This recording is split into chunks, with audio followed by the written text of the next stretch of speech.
This is Truth Be Told. That not only are there reptilians here, new evidence of UFO fleets. We were close to nuclear war. To help you transform so that you can live your highest truth.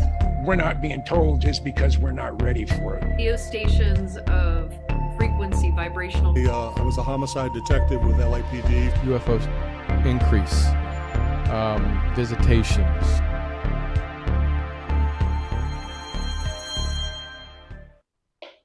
When you say, let's tap into our subconscious mind, well, many of us walk through life as an unconscious mind, and questions that never seem to get answered about life, about spirit.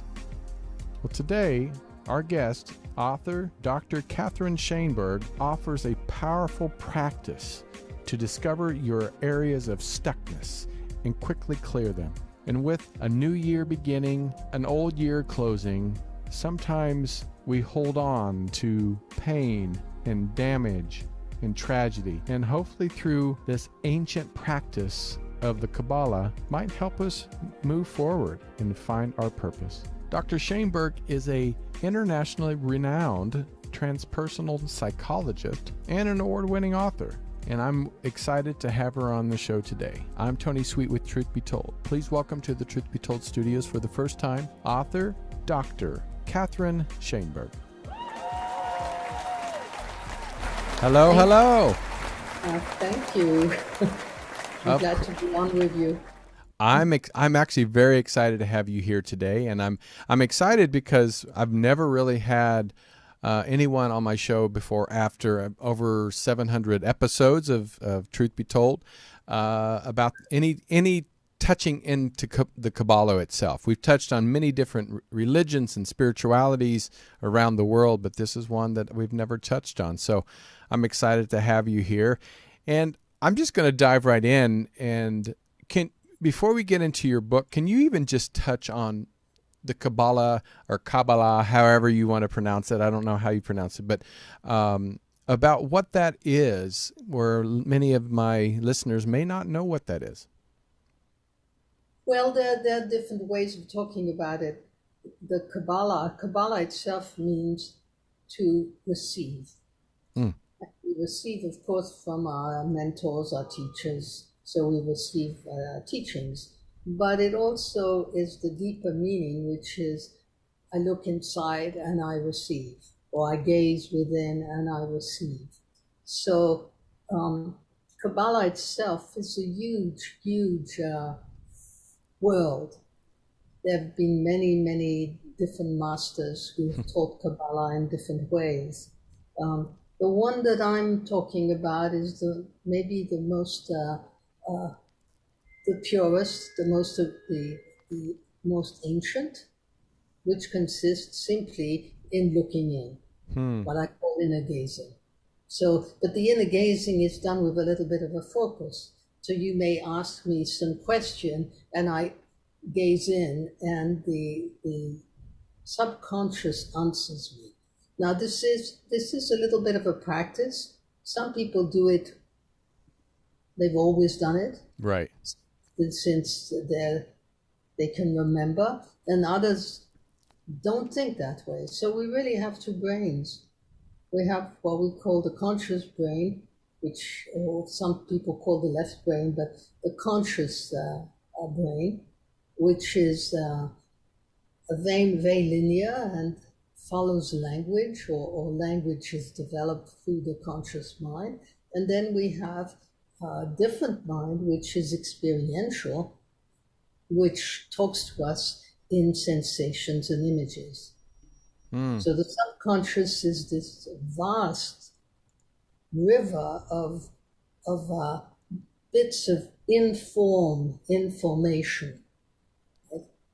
So we are filled with forms that want to speak to us, that are part of our experiencing incarnation, and we have our own knowledge. I call it a dream field, our own dream field, which is from the beginning of incarnation until we die. But we also have ancestral dream fields and familial dream fields, national dream fields. All this is part of a huge, maybe a cauldron of knowledge that is the subconscious. It's a very different kind of way of thinking than let's say the conscious mind. But the two have to work together. Well, I mean, we've heard, I mean, even since I was a child or kid, about how the human mind, we only use or think with a certain percentage, which is a very low percentage of our mind and brain. That's true. Does the Kabbalah help us tap into a different part or a different, maybe a little higher percentage than what normal brains usually tap into? Well, I'm going to be really wild and say everything is possible with Kabbalah. That is, any question, if it's really a focus question, if it's a burning question, and if I bring it in, my conscious mind brings it into my subconscious, is going to find an answer. But an answer that will be in form, if you want, in images, or maybe in a song, or even words, but more poetic, if you want, closer to the flow of possibilities that is the subconscious. Right? I love that. I love that. And I know, you know, when we think about these ancient religions, you know, like Christianity, we know kind of where that came from, and Judaism, we kind of know where that came from, and Kabbalah is not really considered a religion, but no, it's the mystical path of Judaism. Yeah. But the one that what I'm talking to you about is the most ancient path of mystical Judaism, but it can be done by anybody. You don't have to be Jewish. Right. Because you're just looking in. And I think that all great mystics, all great mystical paths start off with the visualization, if you want, the looking inward. So if you look at Buddhism, for example, you've got Zen Buddhism that's very mental. Then you're going to have Tibetan Buddhism, which is full of images. Right. So you've really got two great roads of inner development. One is through the intellect and passing it out more and more and more to find a universal truth. The other is going through the forest of images until you come to the light. Well, in fact, I'm sorry. Go ahead. I'm sorry. We're going to come to the same place, but in a completely different way. And I think that's one of the reasons you started the School of Images, I'm sure. And for our audience, can you explain the school itself and how you designed it and developed it, and then we'll get into, you know, the Kabbalah of Light, which is, I think, is a perfect time of the year to really, I mean, Indeed. You know, it's a perfect time any time of the year, but I think right now with so many people, you know, still struggling with depression and mental illness and just because of loneliness, and I think, you know, something like this might be able to break them through to a different outcome that maybe they're not used to, and I think would be gladly accept the light that comes from within. So, Tony, where do I start? The school? Let's start with the school, please. Okay. Well, I believe that all of the people that work with me, I call them students. And they are students for me. Are you there? Oh, I'm here. I'm sorry. I'm just putting you on screen. They don't want to see my ugly face. They want to see yours. But I'm talking to you. So okay. Anyway, they're all students, but not students of what I have to say, but students of looking inward. And so, for example, I can formulate a burning question, right? Mm-hmm. And you have 10, 20 people, 30 people doing it. Takes half a minute. They look inside, and each one has a different experience, which is very, very powerful. But it's an experience. It's not a thought. It's an experience. So when you sleep at night, for example, you're doing the same thing. You're turning your eyes inward. And of course, a dream A night dream is exactly that. I turn inward with a question. Let's say I go to bed, I'm a little agitated about whether you'll like what I'm saying. Right, right. So I go to bed and I have a dream in which I get a response to my burning question. I love that. And I know you even wrote a book about Kabbalah and the power of dreaming, which I think dreams are so powerful if you just pay attention. Yeah. Well, actually, we use them as a ladder for enlightenment. Oh, I could see why. And I feel like I just feel from the interviews I've interviewed people from all different walks of life, and that dreams can answer many of our questions if we just pay attention. But that's the point. The dreams are the pop-ups, if you want, of the great river of the subconscious. So I ask a question and pop, it pops up Right. in the form, like a charade, if you want it, right? Oh, that's a good way to put it. I like charades, so. Well, let's go ahead and touch on the latest book, and I'm going to put it up on screen, The Kabbalah of Light, Ancient Practices to Ignite the Imagination and Illuminate the Soul, which I love the title. And can you explain the book itself and the process of putting that together? Well, it's years and years of work. Basically, the first part of let's put it this way, it's a story about the subconscious, how we access the subconscious. It's called in the ancient myth the Leviathan, or the great beast of the deep. And if I don't know anything about myself, and you tell me something I don't like, I might explode into anger and tears and upset and emotions. That's the beast rising up. Right. Right? Ultimately, the work is to learn how to tame the Leviathan, or to tame the subconscious is the same thing, right? And the way we do that, you can start, let's say, with a night dream, and the night dream is, let's say somebody's knocked on the door and is trying to get into my apartment. It feels like a nightmare and I'm terrified. Right. For us, we don't get up and say, okay, it was just a dream. But it's very important to hear the knock on the door. So I would go back into the dream. We call this tikkun, or responding to the necessity of the dream, what the dream is calling us to do. Dream is calling me to find out who's knocking on the door. So then I would, let's say, wrap myself in light, go back into the dream, close my eyes, go back into the subconscious, and gingerly open a little bit the door to find out who's out there. And that starts the process of correction, if you want, beginning to clear the subconscious. We can think of the subconscious as a great, great ocean, and it is indeed a great ocean. We're made of so much water also, and on the surface of it is the garbage. And so there's a lot of garbage that needs to be cleared up so that we can return to clear waters and look inside, and the inside will show us what our soul is all about.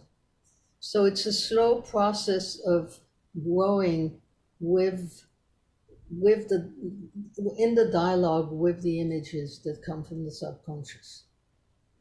And I think you did say something that it's a slow process, because sometimes people, when they explain it, it seems like it's just so easy. You know, it's like, oh, just go back to sleep and open that door. A lot of people don't have the ability to do that. You know, from having a nightmare, is what we call a nightmare. It could be the answer to many of the issues that you're going through depression or whatever you are, you know, a loss of a family member. But how do you start that process? I know you have like 59 short exercises to start working through the practice, but how does one start to become comfortable enough to go to that place to start opening that door? Well, it is a practice. But definitely, I start with the dreams because everybody dreams, and people are not so afraid of saying they've had a dream. They will be afraid of saying, I had a vision and I saw the Archangel Michael Right. from heaven with a great sword, right? Right.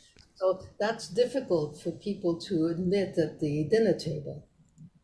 But we have a lot of visions. That is the subconscious popping up and trying to say something to us.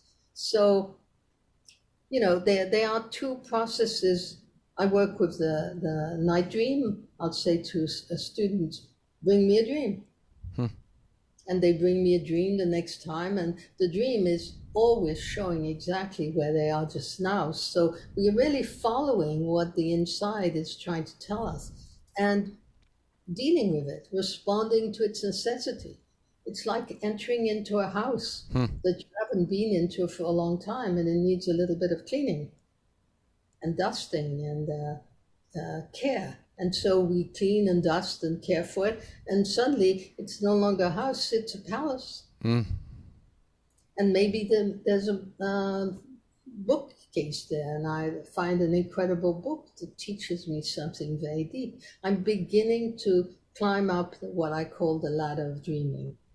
Now, we can do it another way, which is, I have 150 exercises in the book, that's true, but I have thousands, and I write them all the time to take people through an aerobics of exercises to tap into the subconscious. So let's say that my subject matter is relationships or manifestation, and people have a lot of trouble manifesting or being afraid about money and so forth. So we do a series of exercises that start opening up the subconscious to whatever problems there are around the issue of relationship for them or manifestation. And then as you clear it up, and by responding to the images that come up from the subconscious, you're going to see your life changes instantly. It cannot be changed through the mind, but the mind can do the work of looking in and tapping into the subconscious. It changes when we experience something other. That's when our world changes. That's when our life changes. So we need to be able to return to the experiencing, which is, as I said, the subconscious. So I work with those images, and we do classes that I call aerobics of the soul. It's like a yoga class, except it's imagery. Right? And we do a lot of exercises. By the end of the year, their whole life view is changed, or by the end of even an hour of doing that. Or sometimes it's one exercise that changes their life. I remember one time I had a past life regression. And one thing that I realized, and what you're kind of describing is, you know, these, I'm not trying to make it a negative, but like these murder mysteries, these where they have to look for clues. Right. Because in most dreams, we mostly focus on the monster chasing us, but sometimes there's always clues that are still in the dream, like a table with a book on it. I mean, we just don't pay attention to that because of the big monster chasing us. But I remember in a past life regression, when she was walking me through it, she purposely asked me to notice every little detail around, what's on the table, what's in the bedroom, is that something kind of like what you're talking about, is noticing all the visions of the dream, then not just focusing on one specific thing, because you're missing out on a lot of different potential answers or the purpose of the dream itself. You may actually miss opportunities. Right. So let's say you're seeing a big sculpture on the left, and there are flowers in front of it and candles, and so maybe this is your ego, and there's a door on the right. Right. So after asking these questions, what is the statue made of, or what is it standing on what's around. There's a door on the right. So close your eyes and open the door. And suddenly something entirely new occurs, which takes us away from the idol, the statue with the flowers and the candles, right? And then suddenly I enter into an entirely different world. Yeah. That can be a pool of luminosity that moves me into doing something different. So that's why I'm saying it's a ladder of dreaming. We move through the dreams. The dreams have necessities until we come to what I call the great dream. So a nightmare has a necessity. I need to respond to the nightmare. Right? The repetitive dream is been repeating itself for quite some time. It's your patterns that keep on repeating and saying, you're not happy with this, but I'm repeating it until you hear me. Right. So we need to respond to it as quickly as possible. And you do it so simply by going back into the image. And let's say you have a chair in the dream and one of the legs is broken. So you go back into the dream, repair the leg. Then you can sit on the chair. So things change. And so we go through the nightmare, the repetitive dream, the busy dream. But ultimately, most people have what we call a clear dream, which is a dream that is leading us back towards our true alignment, our truth, our inner center and our core. So, and it's indicating the way. What is so beautiful about this work, which is the Kabbalah of Light, is that there's no willfulness, you just respond. It's a dialogue, if you want. You're not forcing, you're not saying to a person, do this, see that, you're not doing that, right? And the person is simply describing, and the voice of, let's say my voice will be there asking those questions. Well, what do you see to the right? What do you see to the left? What do you feel when you see that? What's the color? So it focuses us more clearly on the subconscious. The clear dream is the dreaming that is bringing us back to the light. If you look at the nightmare, it's generally in the dark colors, the very dark blacks or reds or fluorescent greens, acid greens, right? And as we go up the ladder, the colors begin to be more and more clarified. So a repetitive dream could be in the muddy colors, but a clear dream begins to be more natural. And so, okay, I can deal with this natural world. I'm used to it. When I get to the great dream, it's intense, gem-like colors. And maybe I'll get to the dream of light. So it's a process of growing this, returning back to the light. We are actually made of starlight. That's beautiful. That's beautiful. In fact, I'm going to ask a question from the chat room that Sherry was saying that does Dr. Shainberg explore her own past lives? And if you have, what is your technique for doing so? Do you believe in past life, and have you explored it? I have explored it at length, but not in the way that most people do it. Because I don't encourage going back into past lives, but if it happens, then it happens. So then we explore it. And so, especially in healing traumas, right? Because we have patterns that repeat over generations. You'll Yeah. see your great-great-great-great-grandmother did this, and then the next grandmother, and the next one, and then your mother, and then you're finding yourself doing it too, maybe at the same date. So then, we would go back into the past life or into a return to the origins of this pattern formation. And and deal with the cause of it, if you want, repair it through the imagination.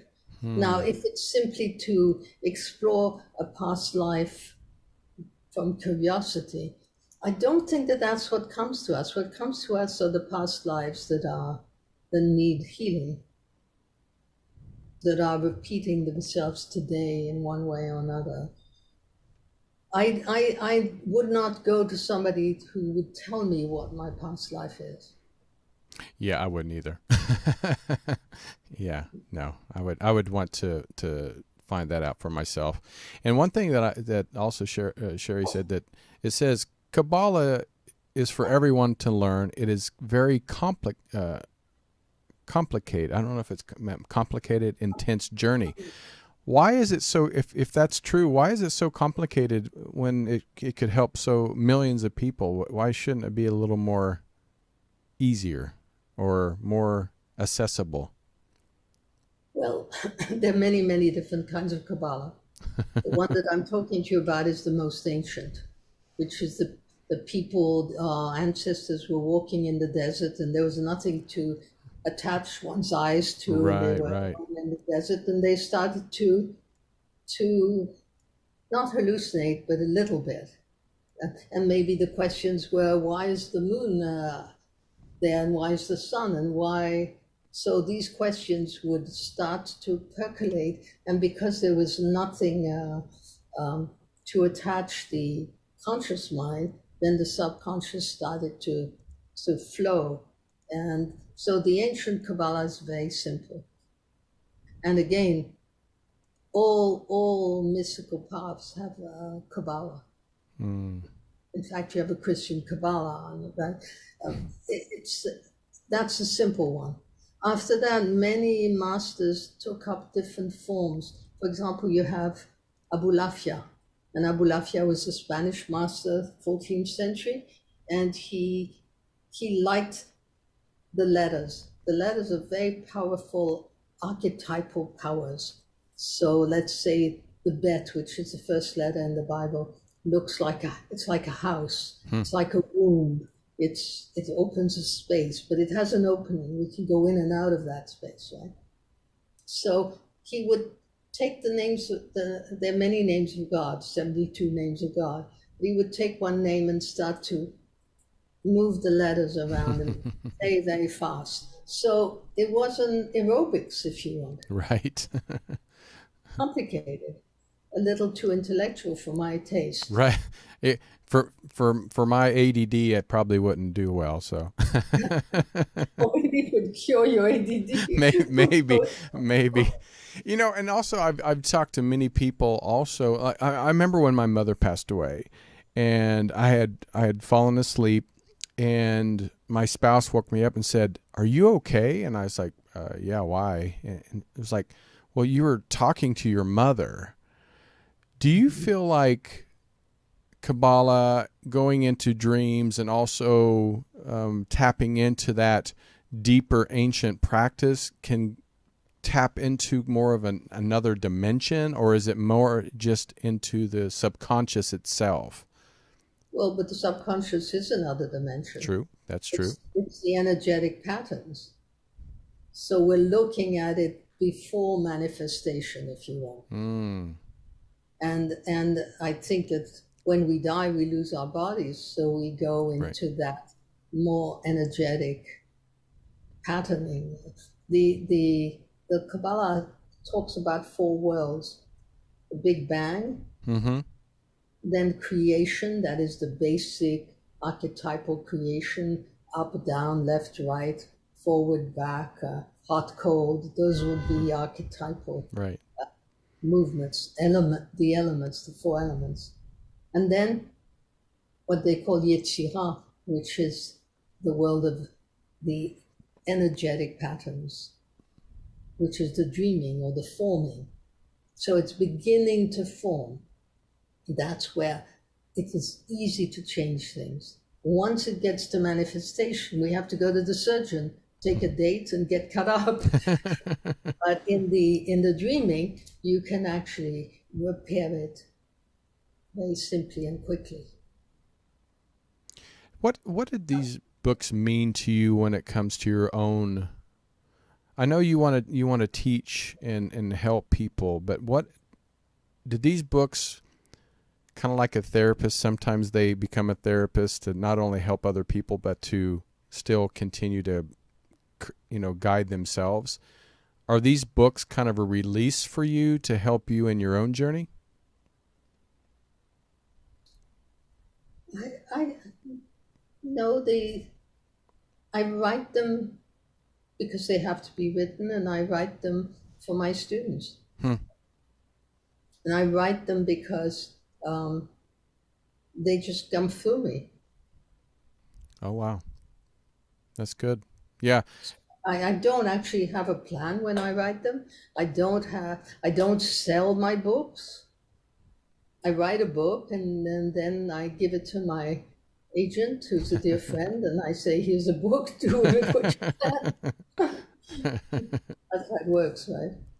So most everything in this book you've learned through years of teaching, and I think you said you come from a line of people that have been. Do you consider yourself healers, or do you consider yourself not necessarily prophets? But how did you learn this teaching? Besides just, was it taught through your family, or?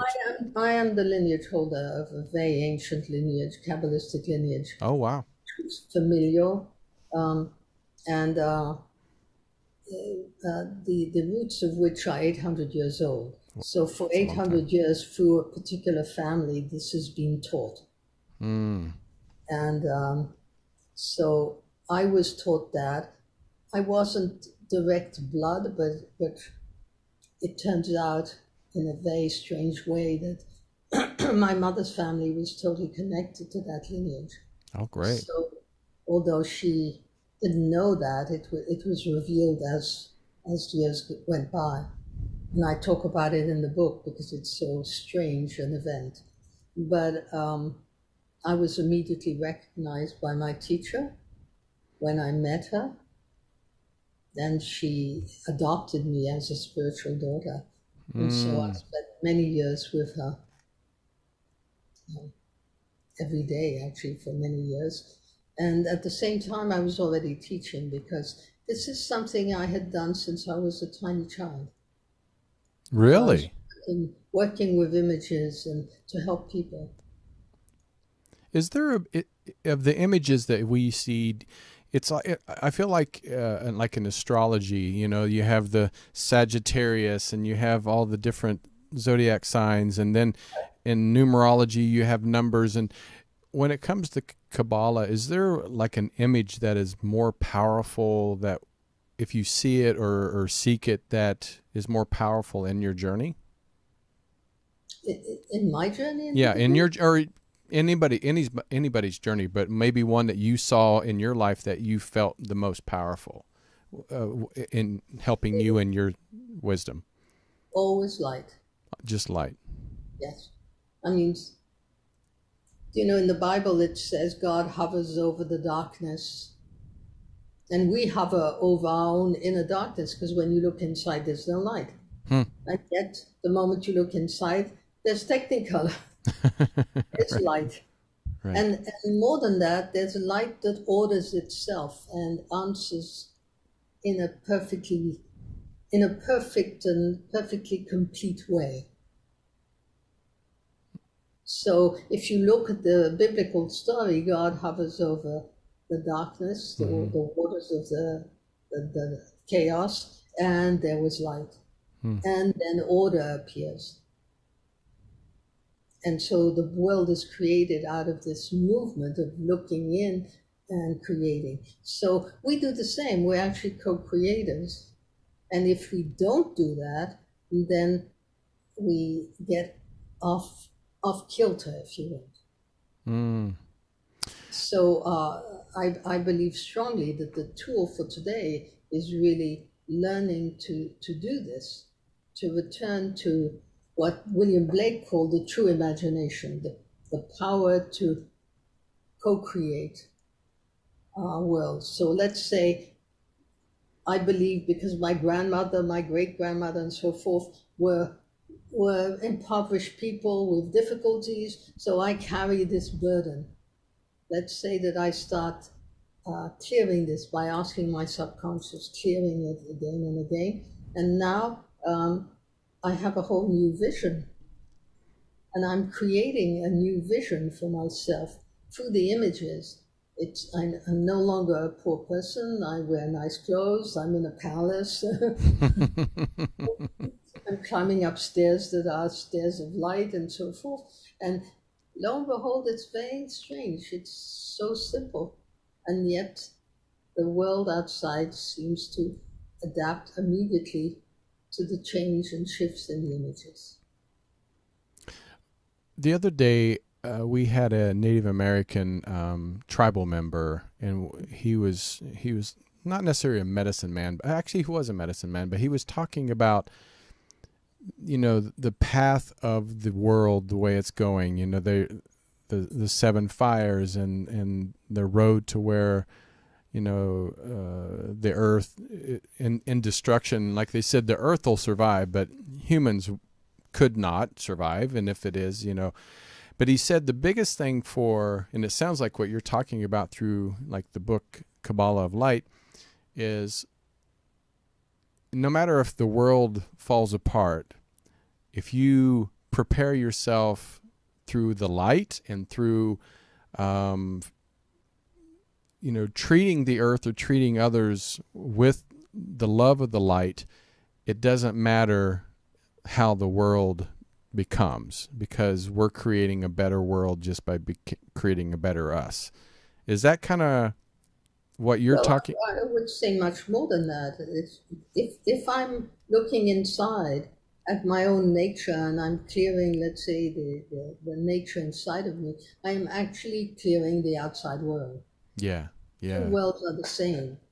And I think the American Indians knew that very, very well. That's why they had so much respect for trees and bushes and animals and rivers and plants, and we need to have that, to regain that, because that's our access to repairing the world. I don't think we're separate at all, but we need to return to our original work, which is to be the caretakers.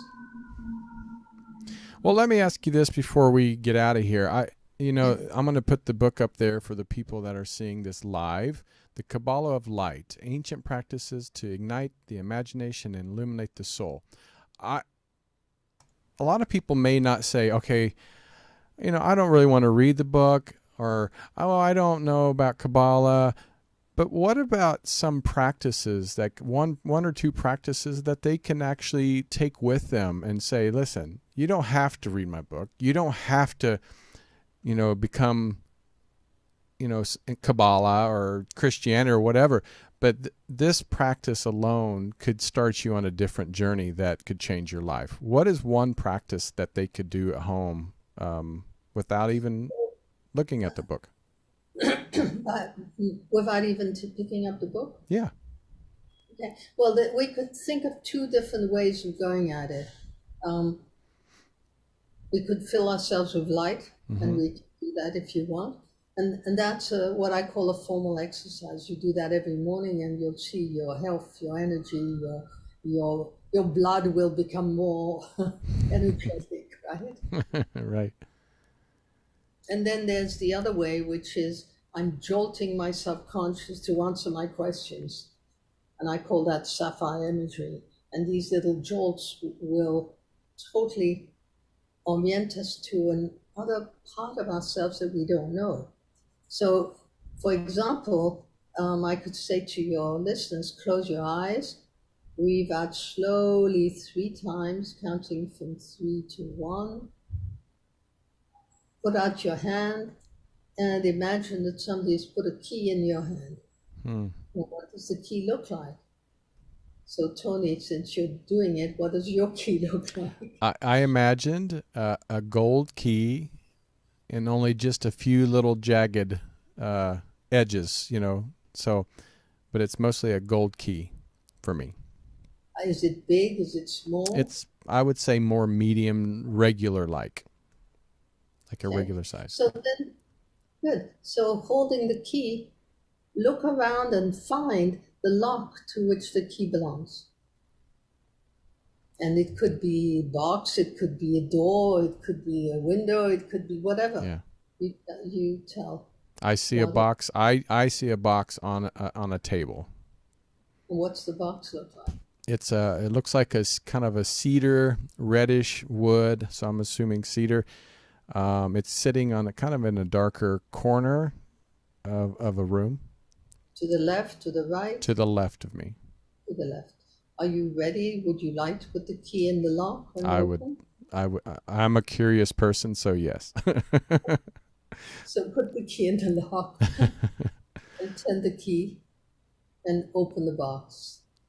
I'm opening it now, and I see it almost looks like a apparig. How do you say it? Almost like a ghost like that come out, like a light, but yet a little foggy. Okay. Is it in the form of a human being? Or just a fog? Just more of a fog. Okay. So when you look at this fog, what do you feel? Actually, excitement. Okay. So where's it going, this fog? It's just hovering above me. Okay. Can you look up at it? Yes, and I do see a face. And what kind of a face is it? It looks like a probably I'd say 40-ish woman, 40-some-year-old woman. And the expression of this face? A smile, just a smile. So what do you feel when you see this face smiling at you? Connection, happiness, yeah. Good. Okay. Is there anything else you want to do or ask of this face, this being? Actually, no, just more of I want to embrace it. Just an embrace. And when you embrace it, what happens? Like it feels like I'm in another dimension, like my worldly worries are gone. Isn't that wonderful? Right? Second like that. Yes. Oh, that's beautiful. So, and people, people in the chat room were doing it with us. Of course, I hope so. Yeah. Have any questions? If people want to ask a question in the chat room, please ask. But one said an old skeleton key is what they saw. Okay.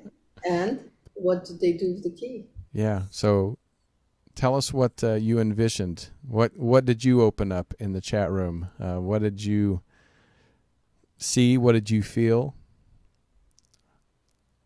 And we'll just wait and see. Here we go. So my key went to a door. I walked up, opened it. It was a gorgeous green forest, and there was a path off to the right. Wonderful. So a path is opening up into the future. And maybe the door was closed before that. Now, is it a dark forest or a light forest? It just says a gorgeous green forest. So it must be luscious. Yeah, it must be pretty full. And it says, in front of me, I walked into the forest. Good. Well, in all fairy tales, we walk into a forest. And find your prince or princess. Well, we find what we need to find. Right. Then we come back, right, having found it. So this is what the journey is. We need to find something in ourselves that we have lost and bring it back to our everyday life. So many of the fairy tales are like that, So she goes into the forest and she finds a little cabin and she goes in and there are 3 chairs and 3 bowls. Bowls of porridge. Yeah. Filled with porridge. Now, I know your website, schoolofimages.com. It's actually .org. Oh, .org? Okay, we'll fix it. Schoolofimages.org. All right, we'll fix that. But yeah. So go to schoolofimages.org, but how can people, I know it sounds like you said you had students, so not only you've written these books, and do you have a school, or do you teach classes that people can come and be a part of? Or yeah, I have actually 8 schools in the world. Wow. Centers in the world, yeah. And so I have a big school in China, for example, in Japan, in Australia, and different parts of the world. We have centers that are mostly online, of course, but so yes, it's a school. It has a curriculum. There are really 3 pillars to the work. The first one is the dream opening. That's one of the pillars, to enter your dream, to respond to its necessity, to what it beckons you to do, to open it also like you would open a letter and try to understand it. There's a particular way of doing that is very enriching, that we do in a group. And then there's what I call the aerobics of the soul. So the imagery is another pillar of the work. And these are classes that we do together in a group, where we do a number of images of exercises, let's say 15 during the class. And people report back like you reported on your key. But there's a particular theme to each of these classes. So it opens up and allows you a greater exploration of your inner truth. And then there's another work which is about form and myth and form. So form, we are informed, but our bodies are also informed. So it's an old Kabbalistic way to be able to look at the forms that we've taken as we were born, but also as we grow into experience and see where it's led us. We can also change that if need be. So it's called morphology. And that's another pillar of the work. And then, of course, there are a number of trainees, many trainees at this point. So they have a bigger curriculum than people who just want a personal exploration. But it is a practice, whether it is that you want to become a practitioner or a teacher, or simply do it for your own sake. It's a practice of inner development that leads to transformation of your physical body into light. And I'm a former All-American track person, and it's the same thing. You have to practice to become great. And I hear what you're saying when it comes to this. You know, like, I think we've been programmed for so many thousands of years what to think and how to feel, and through religion, through parents, through grandparents, through, like you said, just passing down, trauma from our ancestors, that, I think that's probably what makes it harder to break into our subconscious. But it's nice to have somebody like yourself that's put practices down on paper so we can create something better for ourselves and therefore our planet. So we can definitely heal our traumas. Yeah. And it is not as difficult as people say. And in fact, it can be quite enlightening and fun. That's what that's always got me. If it's fun, I'll do it. You'll be ready to do it. Yes. So you opened the box and you had an experience of merging with some part of yourself that was very pleasant, right? No, it was pleasant, yeah. So there it is. It's growing your consciousness. I believe consciousness is the greatest force in the universe. Oh, well, I thank you for being here. I thank you for writing your books. I'm going to show the book again for the people on YouTube, for the people that are listening to the podcast itself. The title of the book is The Kabbalah of Light, Ancient Practices to Ignite the Imagination and Illuminate the Soul. And I thank you so much. And go to schoolofimages.org. The schoolofimages.org. The school. And We'll put that in the YouTube and in the description for the podcast, so you can find the correct site. And please, please, please pick up the book. And if you have any questions, I'm sure somebody at the school that can hopefully answer and help you get on a journey. Yes. And have fun. And have fun. And for everybody out there, please, coming up in April, actually March 31st and April 1st, 2023, I am actually putting on a festival in Santa Clarita, California. It's a paranormal festival. It's going to be all paranormal, and it's going to be spirituality. And in fact, this topic today should be part of it, just because, we're tapping into many things that are of the unknown, and also breaking into I say breaking in, but it's tapping into our subconscious mind, and hopefully bringing a whole new answers to questions that have been going on for thousands of years. So, but please go to parapodfestival.com and check it out. But Dr. Shainberg, thank you so much. Please come back and we can talk more, and I'm sure there's many more books in you. At least 10. At least 10. All right, everybody. Thank you so much for tuning in. And please, we'll see you next Friday right here on Truth Be Told. Take care. Bye. This has been another episode of Truth Be Told. Thank you so much for watching. Recorded live at UBN Go Studios in Burbank, California. Join us on social media. Facebook, Truth Be Told Radio. Instagram, Truth Be Told Paranormal. Go to Truth Be Told Worldwide for more information on upcoming shows.